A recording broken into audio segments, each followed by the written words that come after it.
Hey, everybody, and welcome to the Real ROI of Thought Leadership webinar.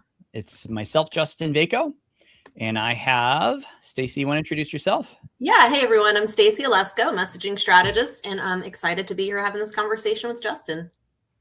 And we're here to talk about just that, the ROI of thought leadership. Thought leadership can be one of those things that's very kind of nebulous, isn't it, Stacy? Oh, yeah. That's definitely a word for it. I like that word. I use it a lot these days. There's a lot of nebulousness in the world. And this is definitely one of those things. I remember talking to my wife about it early on when we were working with clients, and I used the word thought leader, and she's like, I don't know what that is, but I don't like that idea at all. So it's not just a nebulous word. I think there's a lot of pushback that some people have about the use of the word. Yeah, I definitely hear that too. And I think it's because also there's some misconceptions around what it is in general. Yeah.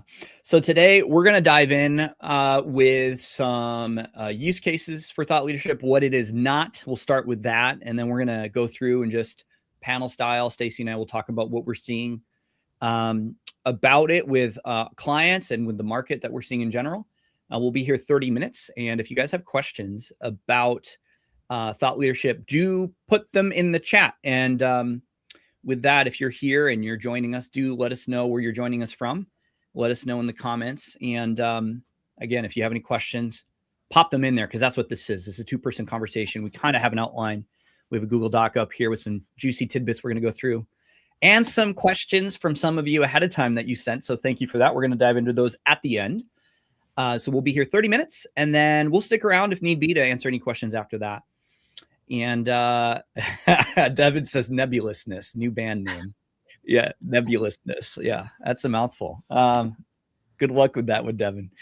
All right. So let's talk about what is thought leadership in a B2B context, because there is thought leadership in a non-B2B context, right? I mean, I was talking with a guy on Monday about, potentially working together. And I realized talking to him, I was like, that's right. There's a whole thought leader industry that I'm not a part of.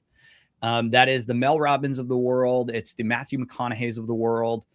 That's not what we're talking about, right, Stacy?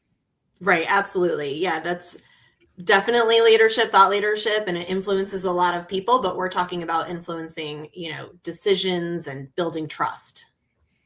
For the purpose of somebody buying from your business. Exactly. Yeah. Yeah. Your business, whether it's a small business or enterprise, thought leadership is a thing. And so what's something for you, Stacy, that thought leadership is not? And I know we're going to talk about some mistakes at the end here, but what is it something, I mean, you bring one of those now, but tell me, what is thought leadership not? Yeah, I mean, I think it sounds really basic, right? But it's not just a leader sharing their thoughts. Lots of people are out there sharing their thoughts. And it's not just about content. It's really, I guess you can't talk about what it's not without talking about what it is, but it's about credibility and earning trust, and about sharing insights. I think a lot of people think thought leadership is, if I just share my opinion on this topic, that's thought leadership. But it's so much more, it's so much deeper. And it's insights, it's shifting thinking. So it's not just about, putting things out there for the sake of establishing authority or showcasing your expertise. Yeah, it is not expertise, right? I like that word you used it, because that's exactly what I was going to say. Subject matter expertise is not necessarily thought leadership, right? It's you might be very good at knowing a lot of things about this specific topic, but unless you are advancing the conversation in your industry and you're communicating with your peers, and even, I would argue, other folks that aren't even peers, but you're just in the habit of communicating with other people, in one to many, or even one-on-one. If you're subject matter expert, but you are not communicating with peers, I would argue you're not really a a thought leader. One of the ways I talk about it is the difference between a subject matter expert and a thought leader is a subject matter expert with a network. So it's somebody, the idea is that you have a network, you're growing, people are following you because you're sharing your information. There's a lot of really good experts out there who just don't share information. And if they do share information, it's good, but it's not doing this other thing, which is moving the conversation forward for your industry. Yeah, right? So absolutely. And I think that's a big mistake, right? That when people are deciding, who's going to post thought leadership within the company, it's generally the go-tos are let's find the subject matter experts, or let's find like the C-suite leaders to post. And they're not always the ones who, they might have a network, but they're not always the ones who are advancing that conversation, right? Or right. shifting perspectives, or willing to take more of a stance than what is really needed for thought leadership. Like, you've got to have a clear point of view when you're sharing your thoughts. That's right. Yeah, it's that stance. It's that going out on a limb POV style. I believe this, which is more rare in a corporate setting and is actually one of the advantages of being a boutique firm, a smaller firm, and a founder, where you can make those kinds of statements. And we're going to talk about that in a little bit, but that's why thought leadership can be a competitive advantage for smaller companies against Absolutely. these bigger companies, because you can go out on a limb and make those statements that your buyers, your audience goes, oh yeah, that is right. I agree. And then they follow you, and then you earn their business over time. Yeah, and I think, a shift in the market has been this idea that we used to think of content as something that supports your marketing and supports your marketing efforts, and really more and more like your content is marketing. And so when Mm-hmm. you have strong thought leadership content with a clear point of view, you're doing exactly what your marketing should be doing, which is attracting the right people, repelling the wrong people, building your authority and credibility through that point of view. Yeah. So we've talked about like how basically it's moving the category forward. There's this wording of like, so what guys, we're going to talk about like kind of our thoughts on it. We'll dive into like some real stories here in a second. But when so we just want to make sure you understand there's a difference between, subject matter expert and thought leader. Like when it comes to our clients, for example, we serve a lot of subject matter experts. And I posted about this recently. One of the fun things is seeing them become thought leaders, little bitty thought leaders, lower T thought leaders, because they do have a following after a while. But it's fun seeing them move from subject matter expert to thought leader. And you might say, well, how does that happen? Because we start drawing out their unique point of view that they didn't even know they had in the beginning. I don't know if you've run into this, Stacy, but it's one of my favorite things. The post I wrote about was like, how do you make anybody a thought leader? And my take on that was, you poke them a little bit. You poke them, you razz them, you use elicitation statements to get them to correct you and go, no, that's actually not what I believe. And to draw out their thinking, because a lot of us do have thinking, and we can be thought leaders in our respective industries, but we're not necessarily realizing A, that we have thoughts because no one's asked us before, or B, have the courage to share them. Yeah, I loved that post of yours, because that's exactly what it is. And that's why I think it's so critical, right? So this is kind of a what it's not story here. Is I actually had someone, and this has happened on more than one occasion, reach out to me about ghostwriting and asking them, can you write thought leadership posts for me? And when I explained my process, multiple times the pushback I've gotten is like, oh no, I just want to send you articles and you write about them. And I'm like, yeah, but that's not thought leadership, right? What I need to be able to do is have a conversation with you. Let's get on a call so I can ask those questions. And I also, in addition to the questions, it's sharing stories, because I think when you ask people stories, all of a sudden they start sharing that point of view and things that align. And so, you have to be willing to dig deeper to get those insights, but it takes oftentimes somebody else asking the right questions and drawing those things out of you. And also, they think that that's part of the thought leadership piece, is not just like, I'm not just going to post something and let it sit. It's then engaging in the conversation that happens after, because the more you do that and engage in the comments and, have DMs and have those conversations with people, that's where you really can help kind of hone those insights even more. I really like how you brought that up, because you think about, the big names in the world, they don't have to go respond to their comments on Instagram or on LinkedIn. They just don't. They post and they get a bazillion views, bazillion comments, and they probably didn't even know what they said because they had a ghostwriter do it for them. And they have a whole team doing it for them. But if you are in a space where you're just starting out, we're talking about this emerging thought leader concept, right? We're not talking about, you may not have gotten there. Maybe there's somebody on your team that really is, maybe it's your founder, somebody that is really worth, listening to.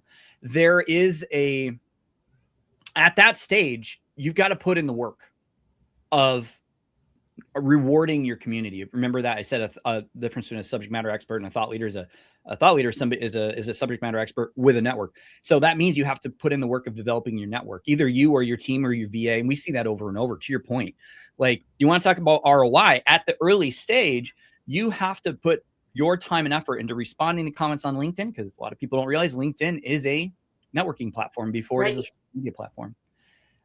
Just like you would if you went to an event and you spoke to a group of even 15 people, you wouldn't just walk out the door afterwards and be like, I've done my job. You would interact with people. That's the same thing with LinkedIn.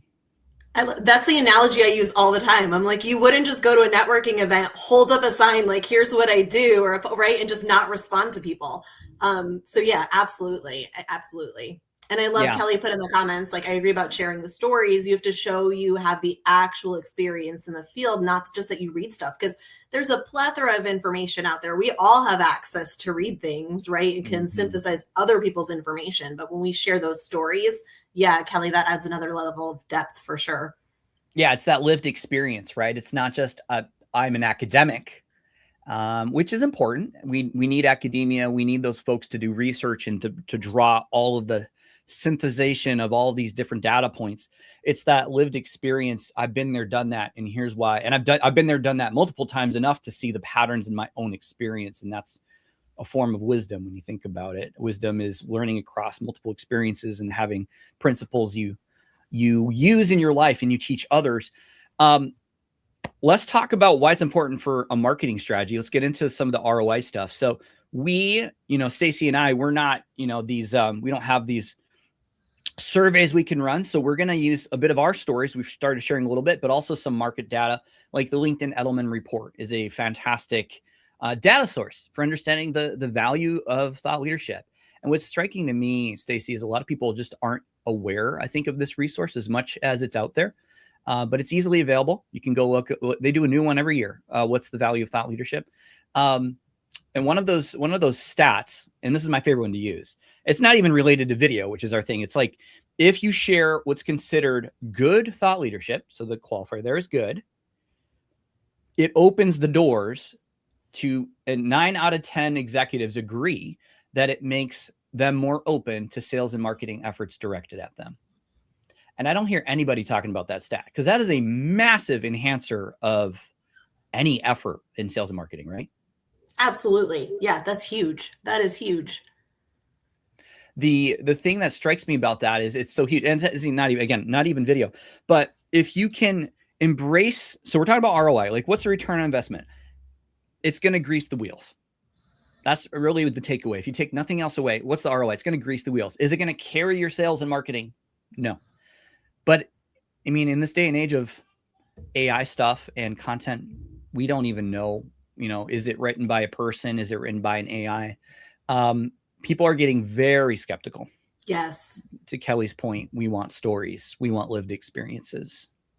And realistically, right, we all know the B2B sales cycle is getting longer and longer because of some of that skepticism, right? Like, that's a big part of it. And so, the biggest ROI is the earned trust that you gain from this. And so I think the trust kind of in 3 different ways. There's this manufactured trust, which is kind of this false trust that is a whole nother LinkedIn Live. And then there's borrowed trust, which is the trust that comes from proximity to others, from your network, from referrals. And while that's amazing, you cannot sustainably grow or scale a business on word of mouth alone. And so content thought leadership is how you earn trust. And it takes time to do that. But it's how people, it helps actually by the time somebody gets on a call with you, they've had exposure to how you think about things, to your perspective. And it feels kind of like that referral level trust. Mm-hmm. Yeah, it's sometimes I've found this to be true, Stacy. You tell me if you've experienced this. Sometimes if I get somebody in that's been looking at my content, they're a much better fit client-wise than even a referral.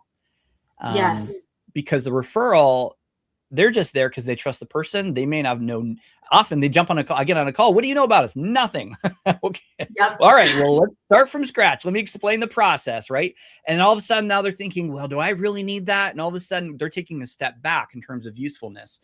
And then we get clients that these great referrals, like on paper, they look great, but they're not ready psychographically because they haven't been following our content. They haven't bought into our process.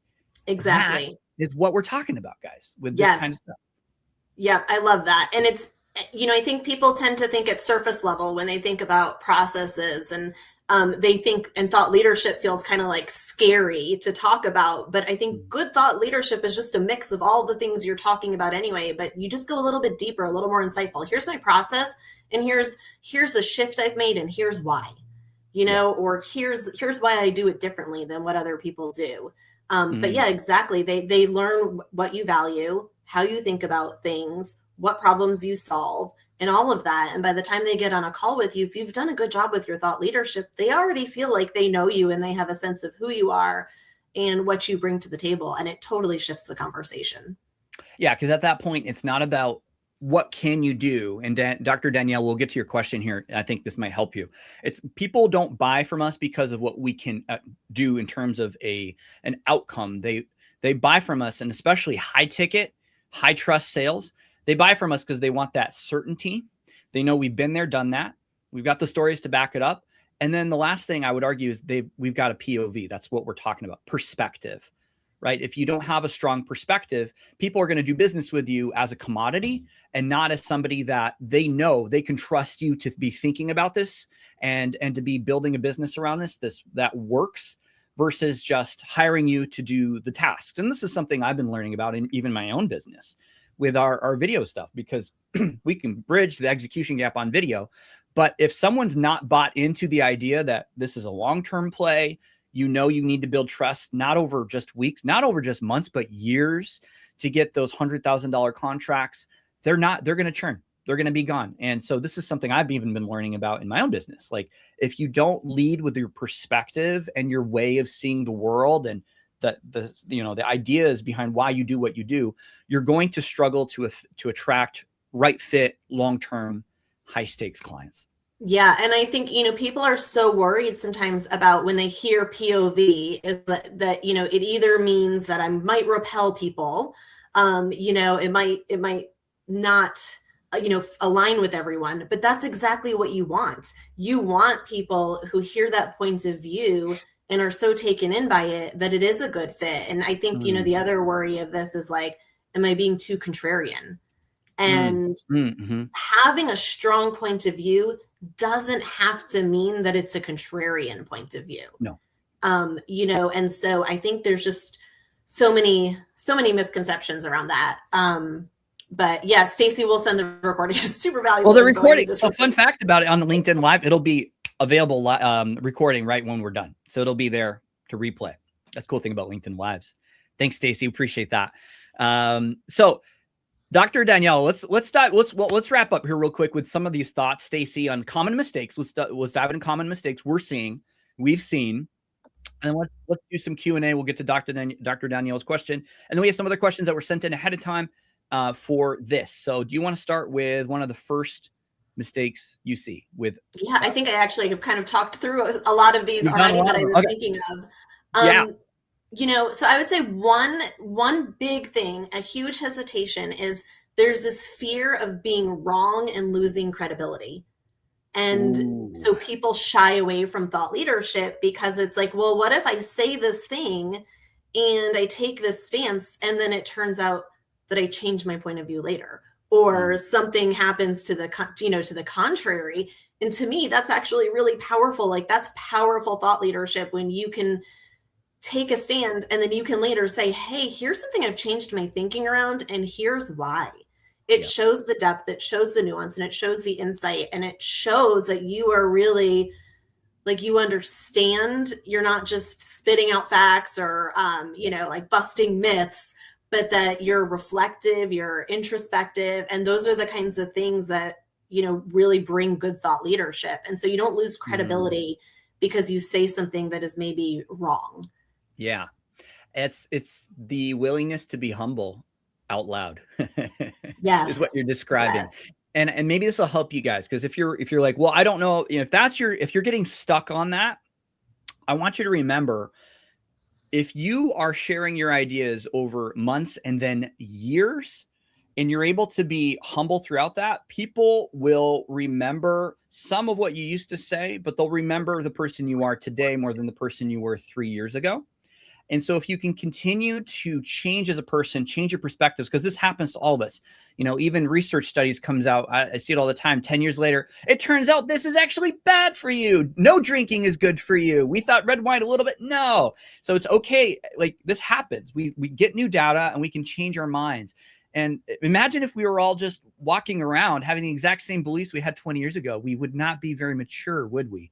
So Yes. in this context, it's important to be able to recognize if you're sharing your thoughts regularly, it's okay to, like, to your point, Stacey, it's okay to update your thoughts, and people will appreciate that more rather than you sticking to your guns. Now, if you're going to stick to your guns, do it if the data backs it up, if the stories keep telling you the same story.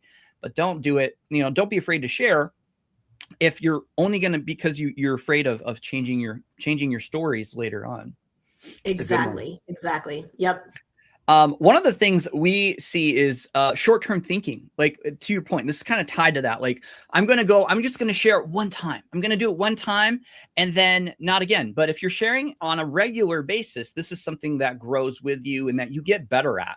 So we're not very good at sharing these internal things in the beginning. Our clients usually are not themselves, but they do get better because we're interviewing them and they're going, oh, they're thinking. So this is something that you want to think about as an ongoing process. One of the mistakes I see, especially in organizations where we pop around and interviewing different stakeholders, is you're not spending enough time with each stakeholder, each person that could be an emerging thought leader, to, you know, on a regular monthly basis, to really get them to develop their thinking. And so you go visit them again in 6 months and their thinking's kind of in the same place and they haven't developed a habit of thinking. And I think a habit of thinking, not having space and time to think, will prevent you from being a thought leader. If your head's down all day, every day, you're not a thought leader. You're a subject matter expert. You're an operator.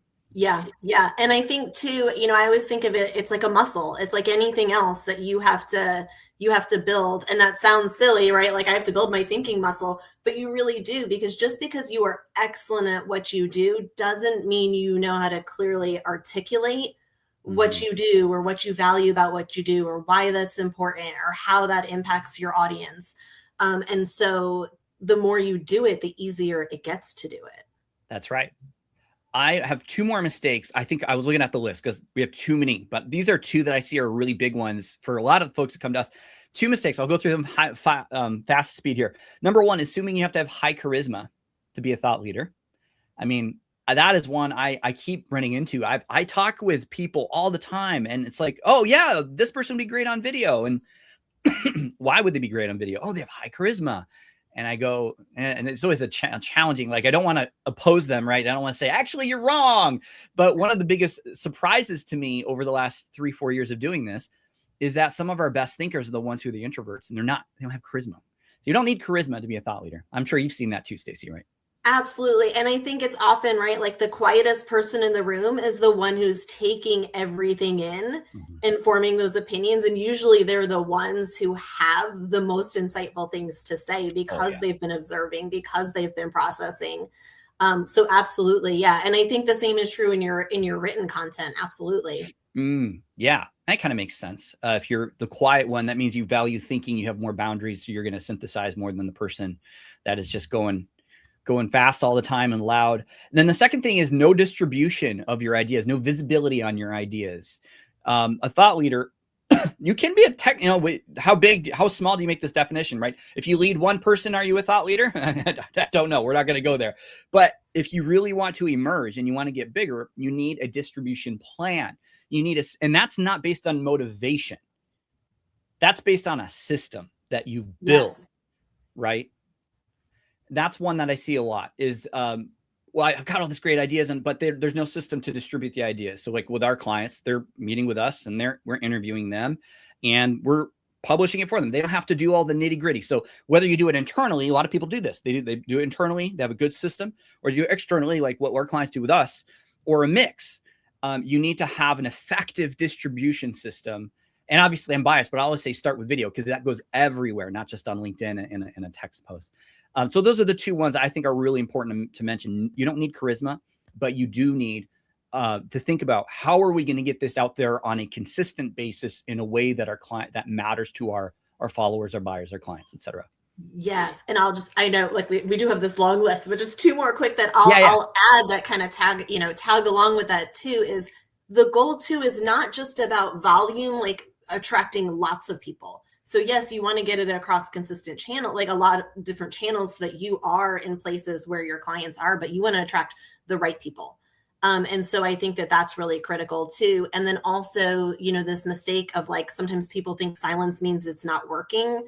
And yes, ultimately engagement's amazing and it is networking and you want to have that. But I can't tell you how many clients I've had who have come back to me and they're like, nobody's reading my LinkedIn posts, nobody's engaging, and then they're like, oh, I had a discovery call. It was amazing. They've been following my LinkedIn content for months. And so people are paying attention even when you don't think they are. Absolutely. In fact, I was in a conversation with my VA this morning. This is a really fresh story, kind of relevant. And she runs a VA coaching business herself. So she's a fantastic VA. She teaches other people how to become a VA, how to run a business. And she said this morning, because we're talking about how, we're like, oh, we got to build a case study. How do you build a case study when it's not about views, but people care about views? It's about the end result. And what's the end result? And she's like, none of my clients, she's told me this morning, none of my clients who ever paid money to me ever engaged with any of my content. And she posts content every week. And that's just her story. And that's also my story. Like, I can't think of a single person who ever engaged, liked, commented, and then became a client. They're people that come from other sources on LinkedIn. They're checking me out. They're like, oh, that's good. And they move on. So that's a very big item to remember. Good point, Stacey. Yes. And, story, I was at an in-person networking event a couple of weeks ago, and I met someone and that was totally unfamiliar to me. And when we were introduced, she was like, oh my God, I feel like I know you. I've been reading your content for months. And when you said this, and she was telling me all of these stories, and I was like, whoa, you don't even realize that, even though I know it happens for my clients too. People really are paying attention. And so don't think that just because you're not getting a response that it's not worth sticking with. All right, so let's jump into some questions. This is your moment. Let's start with Dr. Danielle because she's here live, and then let's dive into some questions people gave us ahead of time. So, Stacey, you want to dive into this one, Dr. Danielle? Sure. So the question was, together with my husband, we run an academic coaching company that focuses 100% on helping people working full-time to finish their thesis.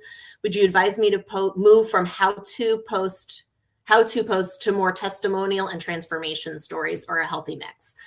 That's a great question. I love it. I would definitely do a healthy mix of things. I think that that's always really important. And, testimonials and transformation stories are really, really powerful because people can see themselves in those stories. They understand the outcome, that you understand and get the problem that they have and how you can help them solve it. There's nothing wrong with how-to content, but how-to content is also widely available, right? Anybody can go on YouTube or ChatGPT or Claude and ask a question and get how-to. So I would say when you guys post how-to content, put a spin on it that also makes it uniquely yours. Something about, here's, if you're interested in, doing XYZ, here's a story of how we helped our client do it, and then how you can do the same. Or here's why we think it's important when you do this thing that you follow these steps, whereas typically what other people might say is. So that way you're always putting your perspective, your spin on it, and they're still getting value from it, but it's not something that they could just look up otherwise. Yeah, I like that. As you're talking, I was thinking when I do how-to content, I always bookend it front or back or both with a little bit of POV. It's this context. This is what, this is not going to work for everybody. You need to have these things figured out, whatever. Or, if you're at this stage, you want to put a little bit of context and why the how-to works for that context. Let's dive into some questions that were sent to us ahead of time. And guys, if you have questions, bump them in here. Pierce Ginsburg, what keeps your content wheel flowing in times of uncertainty and negativity? And I'll just answer having a system that does not depend on your motivation. What does a system look like? Lots of different things, but you want to remove your motivation as much as possible. So what I like to talk about is the sawdust method is probably the biggest starter way to do this. And the sawdust method is basically back in the day, they had sawmills and they would produce all the sawdust, and they were spending money getting rid of it, money and time getting rid of it. And somebody went one day, hey, why don't we turn this into a product and make money from it instead of wasting money getting rid of it?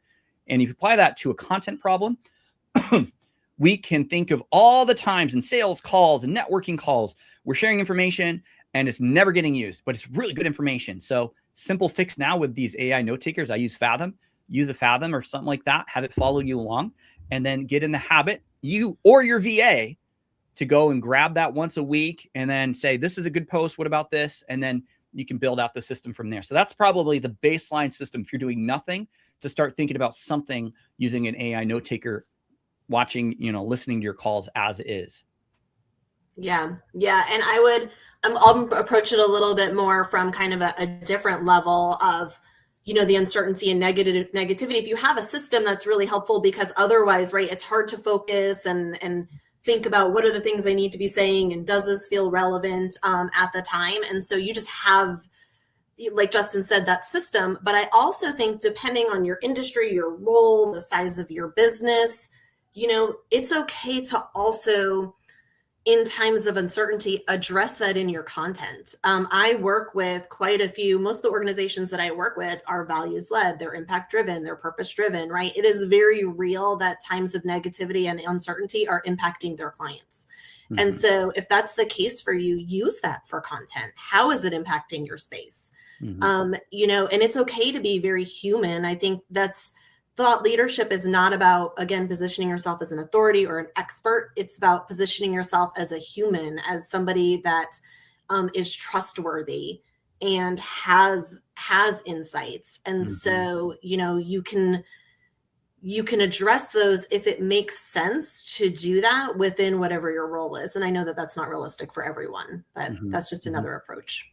So we're technically at the end of time. Stacey and I are going to keep going. So thank you for being here. We're going to keep answering a few of these questions.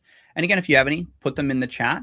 And then before we move on, Stacey, should we follow you on LinkedIn? Do you have a resource or anything else you want to share before we keep answering some of these Q&As here? Yes, absolutely. Connect with me on LinkedIn. That is where I am most times. And I do actually have a great resource that I did not think to have ready for this, so I can drop it in the comments later. Put it in the comments, yeah.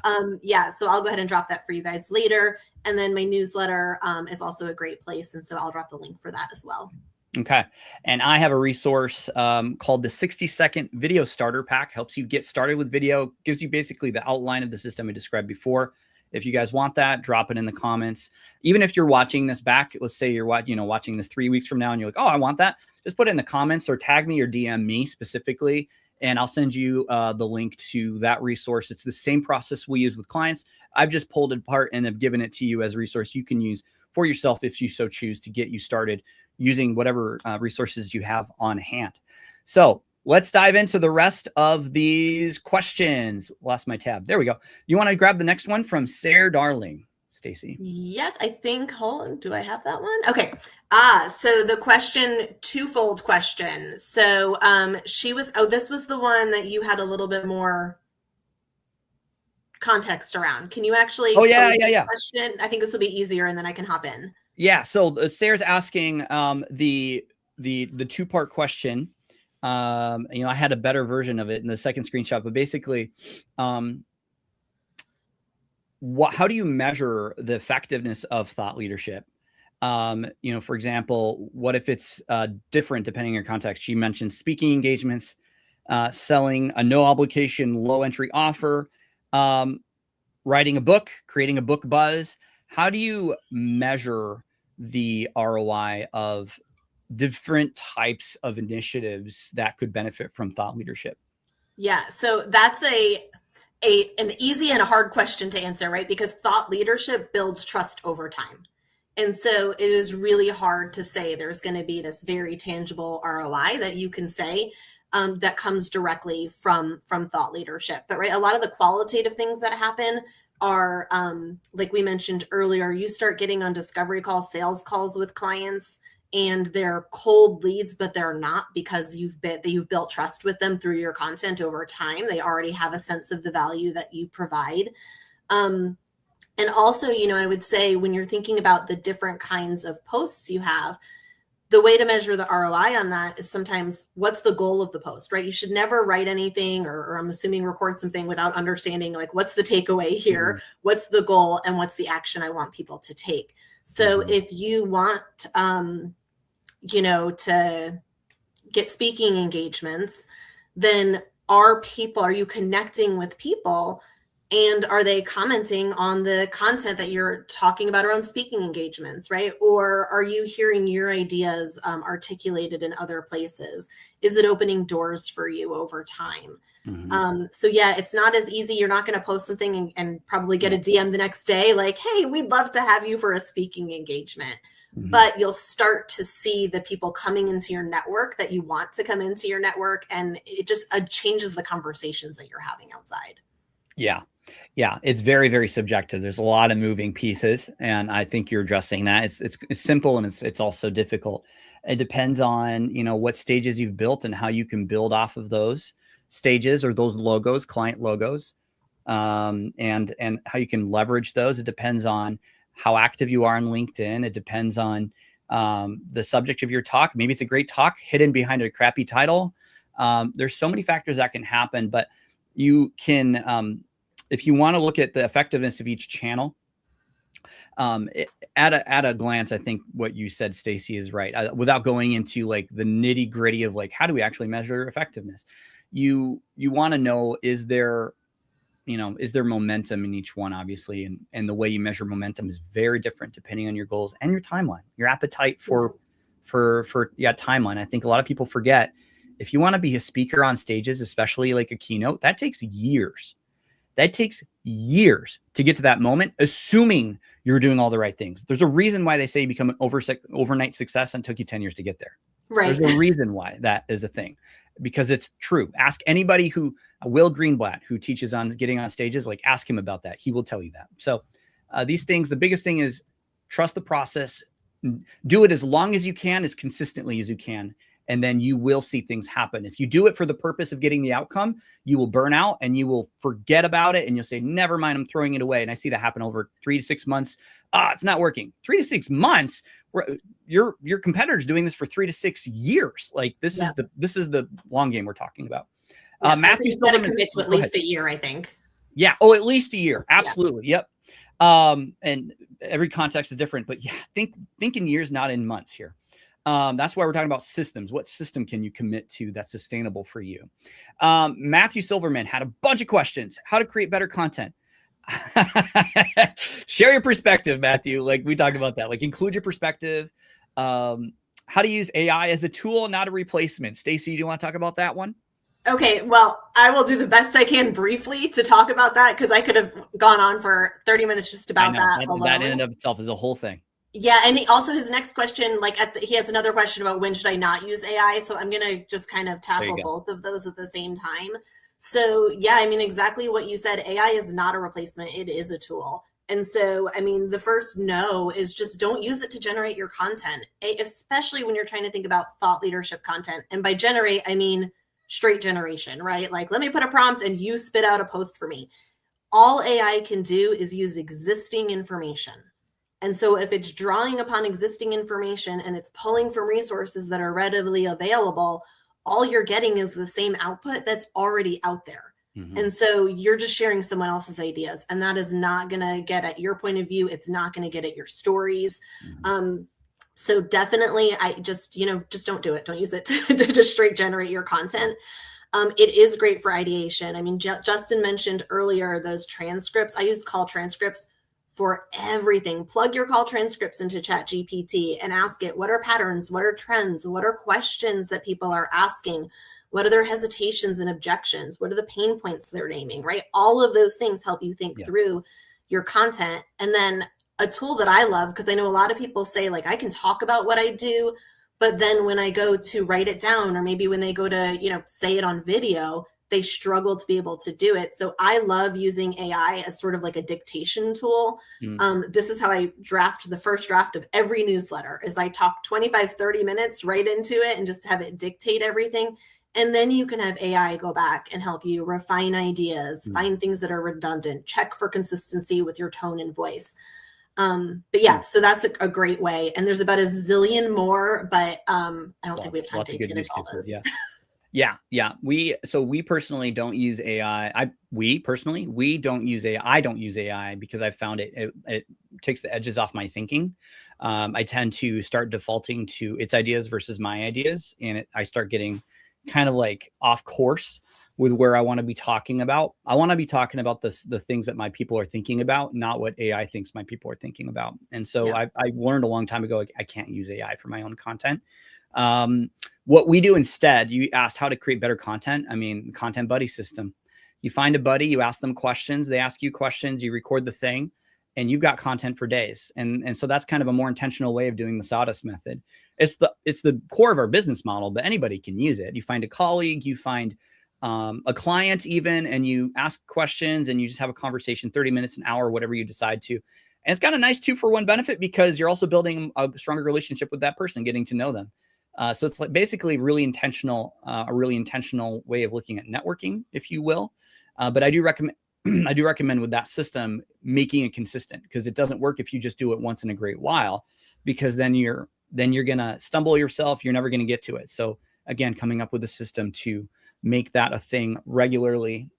This could be as simple as just scheduling a monthly recurring meeting and showing up and tell me what's going on in your business. Tell me the stories you experienced this week. And you'll get such good content that way when you turn somebody else's mind who's out, especially if they're outside your industry, onto your business. This is why Stacy and I get paid the big bucks, guys, to ask questions of us, to ask questions of you, and ask you questions you probably have never thought about before. Because you know, it's the classic, you can't read the message from inside the bottle problem, and that you can solve with another human being versus an AI. That's so true. And even if, and you know, another place where you can start, because I love that idea of bouncing ideas too, but is even just you talked about this idea of a habit.